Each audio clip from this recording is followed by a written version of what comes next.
गुलामों को शिक्षा दी जाती थी। कुछ ऐसे भी गुलाम थे। These slaves are mostly owned by the royal household and with their owners patronage gained employment in the military or found administrative job।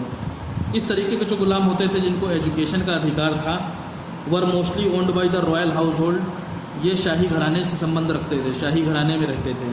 And with their owners patronage, और अपने ओनर्स यानी इनके जो मालिक होते थे उनके पैट्रोनेज की वजह से, उनके हाथ होने की वजह से, उनका संरक्षण होने की वजह से, या कह लो उनकी मदद की वजह से उनको सुल्तानों के समय की जो मिलिट्री होती थी या राजकाज से जुड़ी हुई जो नौकरियां होती थी उसमें नौकरी करने का मौका मिलता था। Some slaves were specially purchase for military service by sultans. कुछ गुलामों को स्पेशली खरीदा जाता था, विशेष काम, बहुत ही कठिन वर्क या हार्ड वर्क करने के लिए खरीदा जाता था। मिलिट्री सर्विस करने के लिए, सेना में अगर बहुत ही कोई हार्ड वर्क है उसको करने के लिए कुछ गुलामों को स्पेशली खरीदता था सुल्तान। They were known as bandagan in Persian language में उनको बंदगन कहा जाता था ऐसे गुलामों को। दीज बंदगन्स वर ट्रेंड, ये जो गुलाम होते थे जिन्हें बंदगन्स कहा जाता था ये बहुत ही ज़्यादा ट्रेंड होते थे। And given important positions in the military, और सुल्तानों के समय के मिलिट्री में इनको बहुत ही इंपॉर्टेंट पोजीशन दी जाती थी। एंड स्टेट एडमिनिस्ट्रेशन या फिर राजकाज, राज्य का जो राजकाज होता था, स्टेट का जो एडमिनिस्ट्रेशन होता था, जो प्रशासन होता था, उसमें बहुत ही ऊंची पोस्ट इनको दी जाती थी। इकोनॉमी ड्यूरिंग द सल्तनत काल में इकोनॉमी देखेंगे, रुपया पैसे का क्या हिसाब किताब था, जो मनी था उससे रिलेटेड चीज़ें क्या कैसे कैसे होती थी। टैक्सेस वाला major source of income during the Delhi Sultanate. Tax को इकट्ठा करने का जो मेजर सोर्स, जो टैक्स को इकट्ठा करने का काम था वो इनकम का मेजर सोर्स था। ठीक है, यानी रुपया पैसा सीधे टैक्स से ही आता था। किसानों से जो टैक्स वसूला जाता था उसी से राज्य में पैसा आता था, इकोनॉमी उसी से अच्छी होती थी। Some taxes impose during the Delhi Sultanate period. कुछ टैक्स दिल्ली सल्तनत के समय में जो लागू किए गए थे उसमें खर्च है, इसे लैंड टैक्स भी कहा जाता है क्योंकि ज़मीनों से वसूला जाता था। घड़ी और हाउस टैक्स, घड़ी एक टैक्स था जो घर का टैक्स होता था, जो लोग घरों में रहते थे उसका टैक्स देते थे। चराए नाम का एक टैक्स था जो कि कैटिल के ऊपर, कैटिल मतलब पालतू जानवरों के ऊपर भी टैक्स लगता था उस समय, उसका टैक्स देना पड़ता था। रेवेन्यू ऑफिसर्स यानी टैक्स इकट्ठा करने वाले जो अधिकारी थे, सच एज खुट्स, जिन्हें खुट्स कहा जाता था, एंड मुकद्दम्स भी कहा जाता था, were specially appointed to collect taxes. इनको स्पेशली अपॉइंट किया जाता था जिससे कि वो टैक्स कलेक्ट कर सकें। Alauddin Khilji introduce new measures for collecting revenue. Alauddin Khilji ने नई नई बातों को बताया या नए तौर तरीके बताए रेवेन्यू यानी टैक्स को इकट्ठा करने के लिए, कलेक्ट करने के लिए। He fixed revenue at 50% of the total produce. उसने ज़मीन से जो टैक्स वसूला जाता था, क्रॉप से यानी फसलों से, उसका 50% देने के लिए उसने टैक्स कहा। He also insured that land was measured. उसने इस बात को भी तय किया कि पहले ज़मीन नापी जाएगी, and that was tax was fixed accordingly, और उसी के हिसाब से टैक्स वसूला जाएगा। ये नहीं जिसके पास कम ज़मीन है वो भी उतना ही टैक्स दे रहा है, ज़मीन के हिसाब से टैक्स दे रहेगा। Although the rate of the tax was high, हालांकि जो टैक्स का रेट था वो बहुत ही ज़्यादा हाई था, लेकिन फिर भी खिलजी इंश्योर्ड दैट, खिलजी ने इस बात का विश्वास दिलाया, the peasants were not exploited, कि किसानों के ऊपर कोई भी अत्याचार नहीं किया जाएगा, उनको परेशान नहीं किया जाएगा। बाई रेवेन्यू ऑफिसर्स, टैक्स इकट्ठा करने वाले जो अधिकारी हैं वो उसके ऊपर, किसानों के ऊपर कोई भी अत्याचार नहीं करेंगे, उनको परेशान नहीं करेंगे, ऐसा खिलजी लोगों ने या खिलजी ने, अलाउद्दीन खिलजी ने विश्वास दिलाया। Who were also liable to पे टैक्सेस, क्योंकि उनको भी टैक्स देना पड़ता था।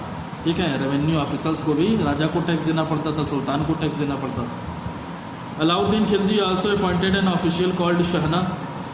अलाउद्दीन खिलजी ने एक और अधिकारी को बनाया था जिसे शाहना कहा जाता था। Who would supervise traders and merchants, जो कि व्यापारियों को और मर्चेंट्स यानी व्यवसायियों को देखता था। The prices of everyday items were fix so common people could afford them. Daily life में इस्तेमाल करने वाले जो आइटम्स थे उनके दाम को, उनके रेट को फिक्स किया गया जिससे कि जो कॉमन पीपल हैं वो उन चीज़ों को खरीद सकें, उनके लिए ज़्यादा कठिन ना हो चीज़ों को खरीदना। Shopkeepers were severely punished in case they tried to sell items at a higher price than the fix price. जो दुकानदार थे उस समय के, वो अगर फिक्स्ड दामों से, जो फिक्स्ड प्राइस था उससे ऊंचे दाम में अगर बेचने की कोशिश करते थे तो उनको पनिशमेंट दिया जाता था। During the Tughlaq dynasty Mohammad bin Tughlaq impose strict policies on tax collection. Mohammad bin Tughlaq के साम्राज्य में टैक्स इकट्ठा करने की जो पॉलिसीज थी, जो रूल्स एंड रेगुलेशंस थे, उसने उसको बहुत ही स्ट्रिक्ट कर दिया, बहुत ही कठोर नियम कानून बना दिए, बहुत ही हार्ड लॉ एंड ऑर्डर बना दिए।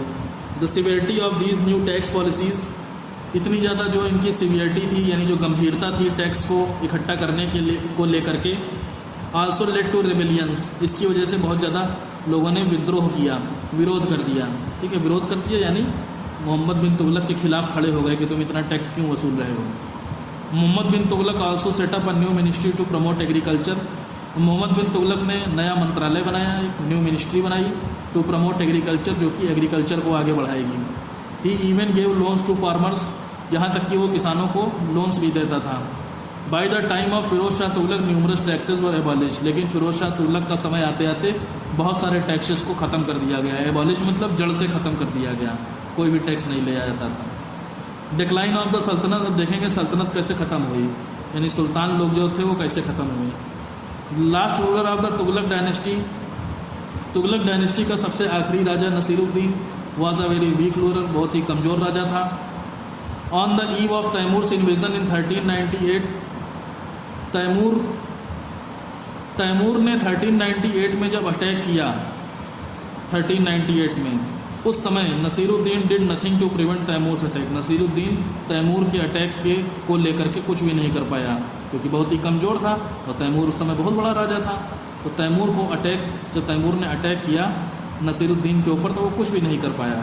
Taimur was the founder of the Timurid dynasty in Central Asia, Timur जो था वो सेंट्रल एशिया में तैमूरिद साम्राज्य का बादशाह था, या उसने उसको ढूंढा था।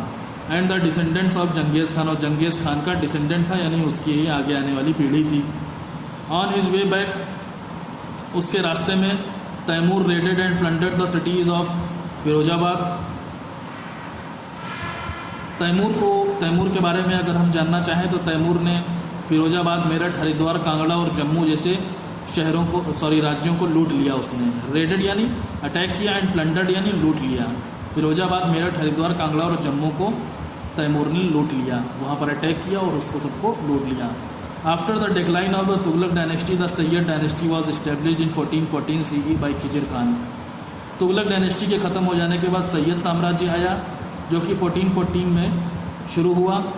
खिजिर खान ने इसको स्टार्ट किया था। However, it was not long that the Sayyid dynasty was overthrown by the founder of the Lodi dynasty, Bahlol Lodi in 1451.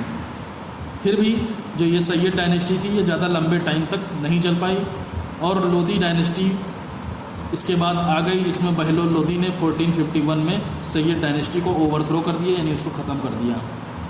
The Lodis were an Afghan dynasty, Lodi साम्राज्य जो आपका था वो अफगान साम्राज्य से जुड़ा हुआ था। That ruled from 1451 to 1526 CE।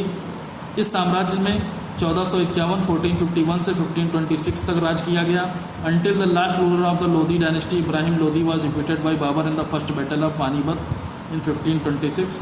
जब तक कि लोदी डायनेस्टी का आखिरी बादशाह इब्राहिम लोदी बाबर से पानीपत के पहले युद्ध में, पहली लड़ाई में 1526 में हरा नहीं दिया गया, तब तक जो था, जो अफगान डायनेस्टी का यानी जो लोदी डायनेस्टी थी वो 1451 से 1526 तक बनी रही है। उसके बाद लोदी डायनेस्टी का जो आखिरी बादशाह था इब्राहिम लोदी, उसको बाबर ने फर्स्ट बैटल ऑफ पानीपत में 1526 में हरा दिया। After defeating Ibrahim Lodi, Babur went on to establish the great Mughal empire. इसके बाद इब्राहिम लोदी को हराने के बाद बाबर जो है ग्रेट मुगल एम्पायर को चलाने के लिए उसने एम्पायर को खड़ा कर दिया, इस्टेब्लिश कर दिया। ठीक है, मुगल एम्पायर की शुरुआत यहाँ से हो गई है। Next turn. ठीक है, ये चैप्टर आपका फिनिश हो गया है। Next chapter explanation will be on next turn. Thank you very much.